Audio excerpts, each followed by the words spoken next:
Hello and welcome back. As you can see, catenary has begun to be removed. I've done most of it. There's just the odd catenary base like these. I think there's several that I haven't been able to get to, or they're too close to the points to undo the track to remove. But if we have a quick glance around, you can see I've got most of it out. Beginning to get some of the stuff put away. I did have one of these sets. I think I showed that in a much earlier video. I'll leave a link to that set and have a look in the box, I think, from a much earlier video. Getting on for, I think, 2 years we've been playing with this. I think I was watching the video back and I had got quite bogged down in the System 6, much more than I had ever anticipated. It's gone further than I thought. I wasn't anticipating 0-1 coming along. But it has, and that's where we are at the moment. I know a number of people have said in the comments, are you going to go for contemporary DCC next? And no is the answer to that. We won't be going down that route at all. There's a couple I don't want to disturb that point at the moment. I think there's another one the other side of the bridge. We'll go over there and have a look.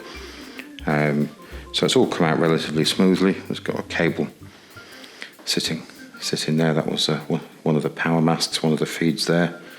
I think there are 3. There's one there. We'll have a look over here. Sorry, I'm moving too quickly. By those fuel tanks there's one. And if we pan around here slowly, try not to go too dizzy with it. There's one in this corner here. I think that's it, under the bubble wrap. There we go. There was another one. Just get a quick glance at that. That was bolted to one of the masts. And see this catenary, this wire, overhead wire. Some of this is from the last layout. Some of this is, well, it is all from the last layout, but some of it went on here and some of it didn't. But that's all from the previous layout as well. These are. We'll just get it all put away. I think I said before. I think there was 2 different types of material used for this wire. Let's see if we can get some focus on here. Let's pick up a couple of the different ones and see what we can get. See if I can get focus in the hand there. So you can see one is sort of a yellowy colour, warm colour, and one's a steel. I think the steelish coloured ones are a much later item from when they reintroduced the system. So we'll pop that down. It's not terribly successful focusing on that, is it? Let's see if we can go a little bit closer in there. You can see the different ones there. The yellowy one is much more malleable than the cooler looking one. I think this is the earlier stuff from the early 60s, which definitely goes along with these masts. I do think these are far more successful than the later ones. Again, let's see if we can get some focus in there. So lovely things, these later masts. I don't think they were as successful as they could have been. Let's have a look. You can see they do droop quite a lot. When we just pop the other side of the layout, let's see if we can get focus on that one. Is it going to go? Too many things. Let's go here. There we go. You can see the droop in that there. Let's see if I can get one. I think I've got one here, which isn't as bad as that. There we go. Get some focus. There we go. That one's remained quite straight. So quite a shame, really. If you have a look in the box picture there. Actually, I'm going to bring this box over. You can see they're beginning to droop on here. A number of them, when I've removed them, I've discovered a number of them have actually broken. They've just given way completely. We'll have a glance at those. And there was a slight. I'm just searching for one now that I had as an example. Although we don't have any examples here. Yeah, that's the one. That has a slightly different design. You can hold that up with another one. You see yeah, I'll put it on the box. Yeah, rather than me just keep shaking that around. So we'll get those 2 side by side. Apart from the colour shift in them. See there, that mast giving way there. And see these later ones I think have been reinforced by this addition of the piece of plastic under there. But I'll take that box to the other side and we'll have a look at another picture, and it indicates that these top parts of the mast may well have been wire at one stage, but I don't have any like that. We'll pop that over there and we'll just jump the other side. But yeah, one more thing, let's have a look over here. Yeah, here's the other remnants of the catenary off the older layout. There's a suspension bridge that came out of that, so most of this stuff lying on the railway now is just going to go in there. And I had this, I bought this, just arrived yesterday morning. I have had it out of the box. It's not running at present. I think I can see one of the problems with it, but we'll have a glance at that. So that's the Class 31. And we'll have a look over that in a moment. Nice price ticket on the end there. No idea of knowing if that's original or not. There was a little bit of a break in the box there, being repaired by sellotape. So I've just jumped the other side of the railway. I'm not sure quite how much running we'll manage to get in. Certainly none on this particular day. I think with the 10th of July today, the Wimbledon final is going on as we speak. Let's just grab that. That's the thing we're after. I'm sure I've shown this before. This is the instruction manual that came with a set like this. If you look at the masts, it looks like they were metal, doesn't it? Possibly slightly heavier weight in the moulding on the plastic parts, but you can see we ended up with those. I've got 3 that I've removed from the railway, which had just given way. You can see they've fractured. So they are rather weak. I suspect that that's going to happen to all of them. It's such a weak part in the design, and they're all very, very sort of bent in that area. Still, we've got enough to play with another day. So these are all going back in various bags. These all came out of here. There's some very, very yellow ones in there. There's plenty of these sort of claw type bases. These went under the rails. Again, I think there's quite a nice diagram of that in here. You can see the claw type mast base, clip type mast base, and the various bits and pieces. I don't know whether we've got any lying around. There's a piece for joining 2 wires together, so you could go off at a junction. So two wires in side by side. And there is let's see if we can get some focus on there. There's a piece to join just the wires together. It goes on the end of each wire, and we clip those together. We can see that more successfully there. So I don't think I have any of these cables out to hand. I've got some tucked away in a bag elsewhere. These are other bits and pieces. So they're all quite interesting pieces. So I did break a couple of weeks ago. I showed in a video, and it was over here. I think I had one here and I knocked it. I don't know whether I knocked it in the video or I'd knocked it previously. And I'd said it was a 3D printed mast base. So there is an out of focus 3D printed mast base. So let's see if I can get that in focus. So I've got some other mast bases here. Let's just take the screw out of that one. And I think the original ones were in brown, like all of the other mast clips and things with the railway. They were brown, I think, and there are some in black. Now I don't know whether they were in black early on, or whether they went black when as part of the introduction for System 6, because I think some of the earlier stuff on Series 3, they were definitely black. There's the brown ones, and there's a 3D printed one. The weak spot in those is around here. I don't know whether we can get a focus on there. You can see we'll point instead.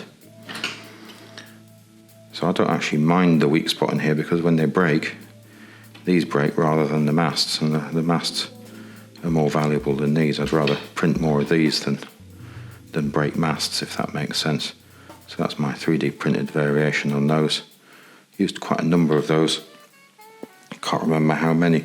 I think quite a lot of them which ran through the station with 3D printed ones. You see some great big holes in the baseboard there where the screws have been in. These little I don't think they're self-tappers, but they tap into the wood quite nicely. They pull themselves in. I can't remember the size of those. They are tiny. I'll put the name of the supplier for those in the description box below. So they're stainless steel, relatively expensive, but they do the job. So these are the claw-based ones, and they're just snipped off. They're handy to go around points and things, and sort of slightly more difficult to get at places. So I've had quite a few of those already. Where is it? So trimming those ones. I'm sure this had a picture for trimming these things at some point in this book. I might have been imagining this. No, just trimming those ones perhaps. But I've certainly got a number of those.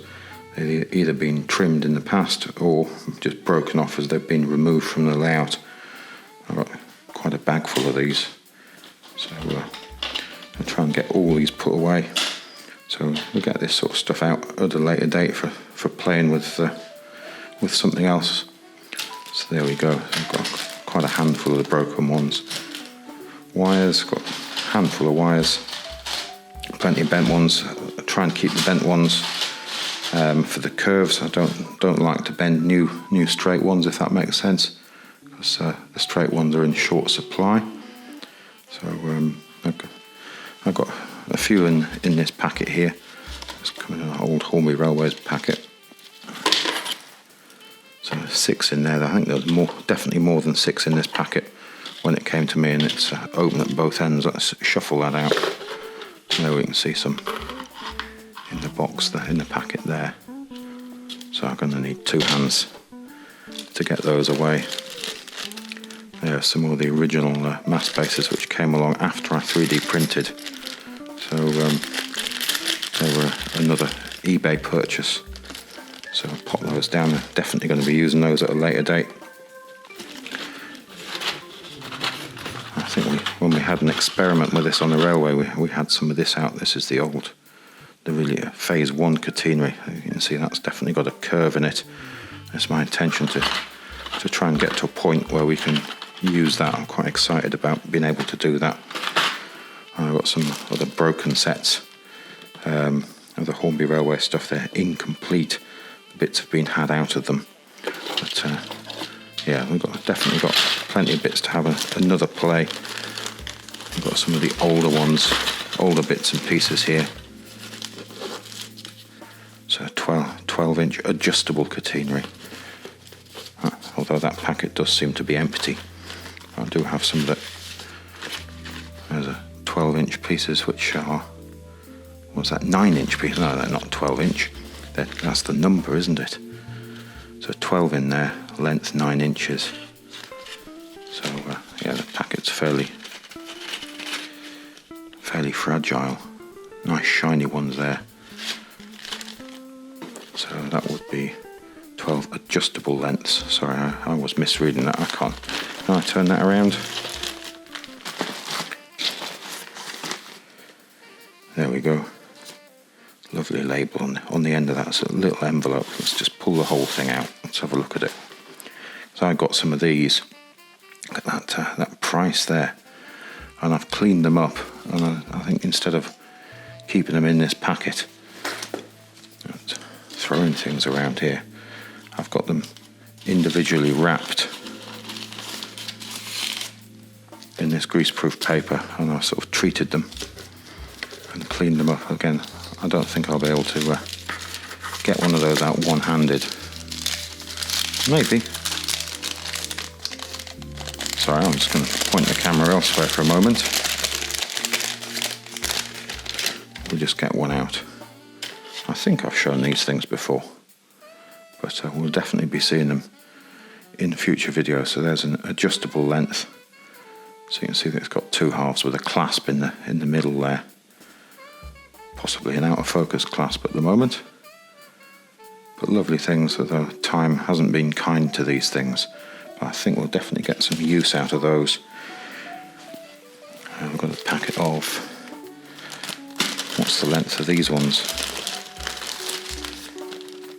7 inch. So that's the same as those ones in this box. I think these are the 7 inch ones. Definitely rambling away here, do apologise. But it's quite exciting getting these things out and seeing the bits and pieces. You've got mast bases for Series 3 in there. They're in black. The great big sprung clips on those. Much more robust than the later Super 4 ones. Actually, here we go. Here's some of the items which go with those boxes, which I said were incomplete in there. So they're all sort of bunched together in a polythene bag. Then the power mast in there. Little clips and bases and things. I've got some of the old 60s ones here without any little droppers. I do have, and I've been meaning to try these out, and they do work. I've had a fiddle with them, but never did get them on the railway. I bought these online, and I'll leave the details in the description box. They're reproduction little droppers for the Catenary. I think they're quite nice. They're not exactly like the originals. I think they do need a little finish off on the bottom edge to prevent them clipping, but they're a good substitute if you're short of them. So I'll stick the details of that in the description box below, because I think the downfall of these later 60s ones is the lack of these, so it'd be really nice to purchase some more. I imagine I'm going to have to get some more of those when we begin to fiddle with the railway as time moves on. But yeah, I think it's quite exciting, the beginning of the end of this railway, as it were. So yeah, but if I can get all this tidied away, we'll see if we can get a bit of running on the end of the video. But I think we'll jump the other side, and we'll have a glance at that locomotive that came in the post the other day. We had a brief look at this a few moments ago, just before I started rambling on about bits of Catenary and things I was pulling off the railway. So quite a lovely box, a little bit of damage as I pointed out before, lovely price ticket on there. I don't know whether that's its original price or not, but R.357, this basic model came along early 60s, 62 I think, has been a number of variations since. This one, it has the papers, instructions dated 76, and I think that's the last year that Hornby Railways had this in the catalogue, so it's a very long running item. So I saw this on eBay and couldn't resist it. It was quite a good price. That white polystyrene is very, very bright, isn't it, on the light there? Perhaps I should have altered the light. So let's just pop that down there for a second and have a look at the face card. Lovely white and black illustration there. And there we've got the catalogue number. Sorry, focus has just taken a little while to catch up there. But I do like these boxes from this era. So there we go, and that's just plain cardboard on the other side. We'll pop that down there. So there we have the paperwork. So fairly crisp. Let's just open that out a little. Fairly large sheet of paper. We've seen instruction leaflets like that before. Let's see if we can let the focus catch up with it there. There we have the date on it there. We've got 8th of the 10th, 76, so that's quite late on in 76, isn't it? But I think that's probably the end of the run for this model. Such a lot of them made over the period. Let's have a quick glance in there. We've still got instructions for battery operation of your railway. Mr Snooze has done a great video on running his entire railway off the battery operated controller. Great fun. But yeah, oiling instructions there. So we've still got the basic motors in operation there. So we've got the Exo type here. There's one of the Johnson can type motors. That era when it was all changed. So I think probably the last time this particular motor buggy may have been used. I might be wrong. But I think it was the end of the line for this particular motor buggy. Let's just pop that down.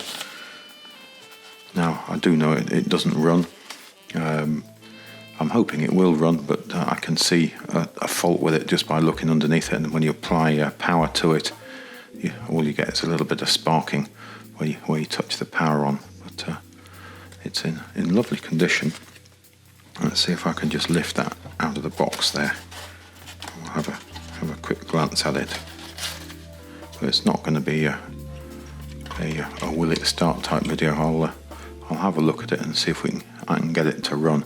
I don't know whether you can see inside there. Let's get some focus. We've got the little pickups. I think one side, I think it's at this side. Yeah, this side, they're behind the wheels. Let's just have a glance there. And on this side,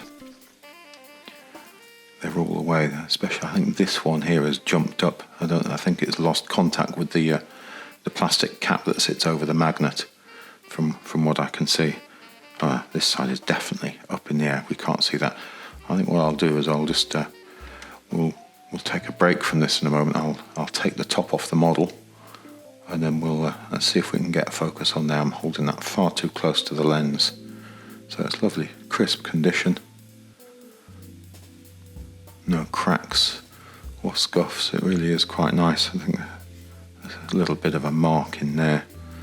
Let's have a quick glance over the bottom of the motor bogie there. So the wheels are very, very black. I think that's how they were finished at this period. I don't think there's any cracks in this base plate. I think they're just moulding marks. So have a look down here. It's got the extra pickup, of course. And then one of them here seems to be quite greasy.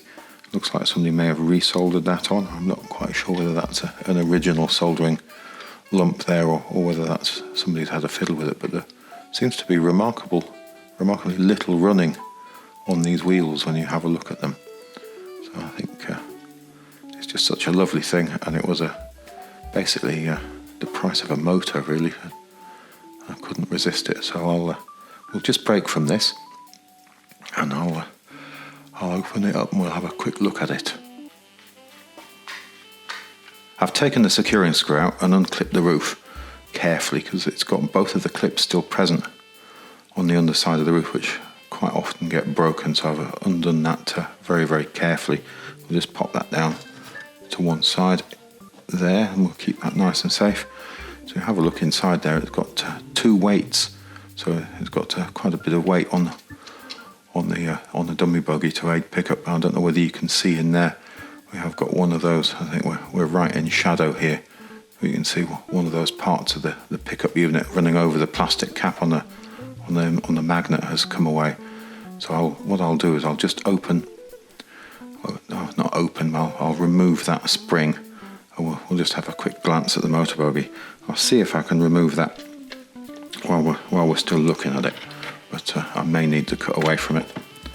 I can't look at the camera and what I'm doing at the same time, so we'll just ease that up a little bit. That spring doesn't take much pressure just to lift that off there. There we go. So that's the spring holding the motor bogie in. Let's have a look at that. Whoops, I've completely dropped that. Let's see if we can pick that up. Not enough fingernails. There we go. Little spring clip. So that holds the motor in. You don't undo the screw, and there is a legend printed there. Let's have a quick glance at that on that little paper label stuck on the top of the model there. So we'll just release that carefully, and we'll have a look what we're up to there. You can see that's all come away. So I suspect that's got something to do with it not running. And also, sorry, I've just bashed into the camera there. What I'm seeing when I look very closely down here, you see the little insulation part there. I'm far too close to the camera there. So the little insulator there on the brush for one side of one of the brushes, I think the actually arm, the sprung arm down there, is making contact with the brush, which is making everything short out. So what I'll do, I'll get that sorted out, and then we'll have a look at it on the little bit of test track I've got here on the bench. I've carefully removed the wires which go to the extra pickups on the dummy bogie.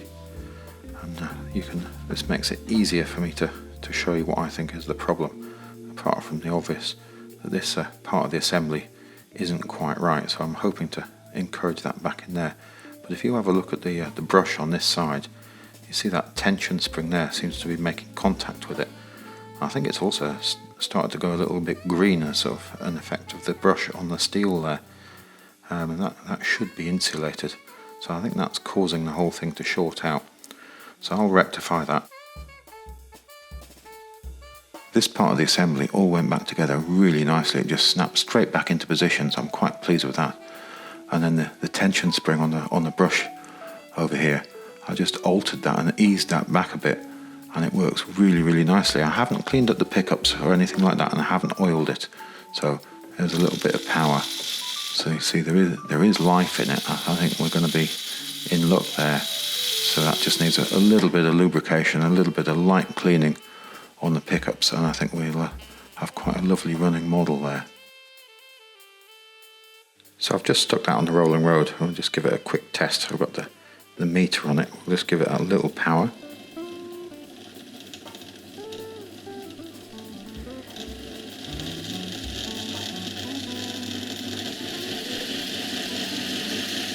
That's about half power, and then we'll just give that a go at full.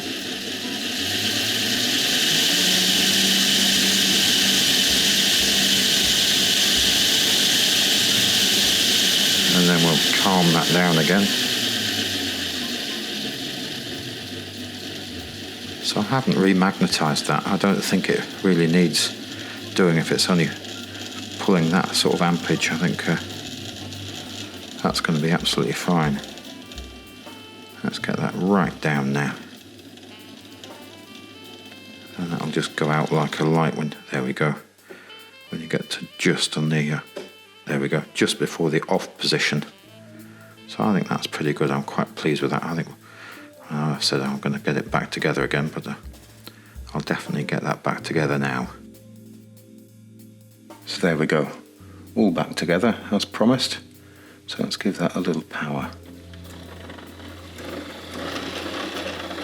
I think that's quite nice. Stop that before we short it out. It's always going to be relatively noisy by its design. But I think that's a lovely thing. And to have an example right from the end of production, I think is quite nice.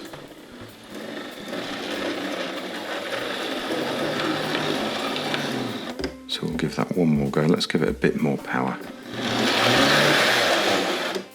Reckless.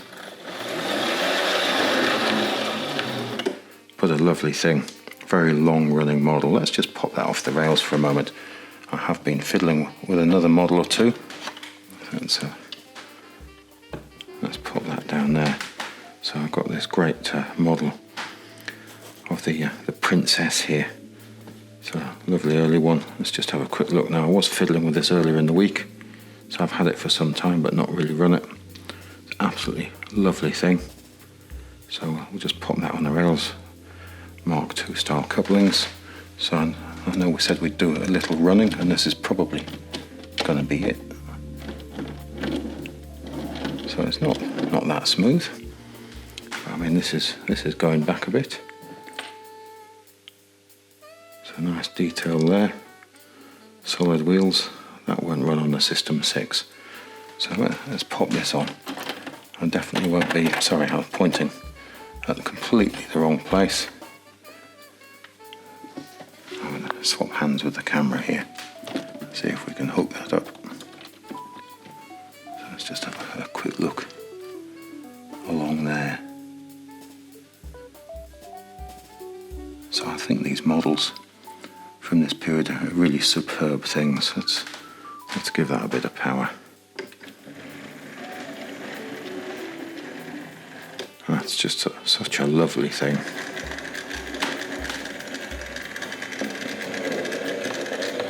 So I'm not going to wind that up.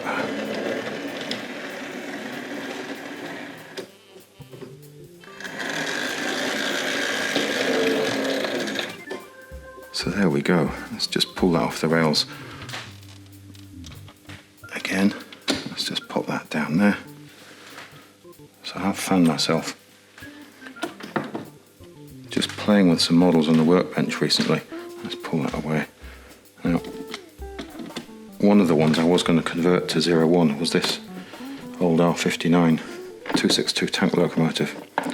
Lovely smooth runner, definitely seen better days, but I did convert it a couple of weeks ago and I converted it back again. It runs incredibly noisy, and let's see the other side of it. It's definitely been in the toy box, this one. It's been in the wars, definitely. Let's pop it on the rails. It's a lovely smooth runner on the DC, as they say. There we go. Let's ease back a bit, let's give that some power. Let's go in a bit tighter. But also, when I did the first lap with it, around the railway with the 01 chip on it, I didn't have the top on it, and I picked up the model and the motor was just so hot, let alone noisy. So I just converted it back. It's sort of put me off converting any more with the XO motors, really. So that Princess that's on the railway, she runs a little hot as well. But the noise was just astounding with the 01 chip in this. Anyway, let's just take that off. Have a quick look over it. I'm not sure how original this model is. It might be a mishmash of parts, this, I think. It's missing its securing screw for the front end. But that's probably about it for this week. So I won't be dismantling much more of the railway, but hoping to just tidy away the catenary. So I'm making a hell of a racket with this on the baseboard. Definitely had a bit of an accident there at some point. But I hope you enjoyed that. A bit of a ramble about the catenary. And look at this great Class 31. I really, really, really love that model. And the Black Princess, just such a beautiful model locomotive. Sort of what made Triang Railways, really, models like that. But thanks again for watching. Goodbye now.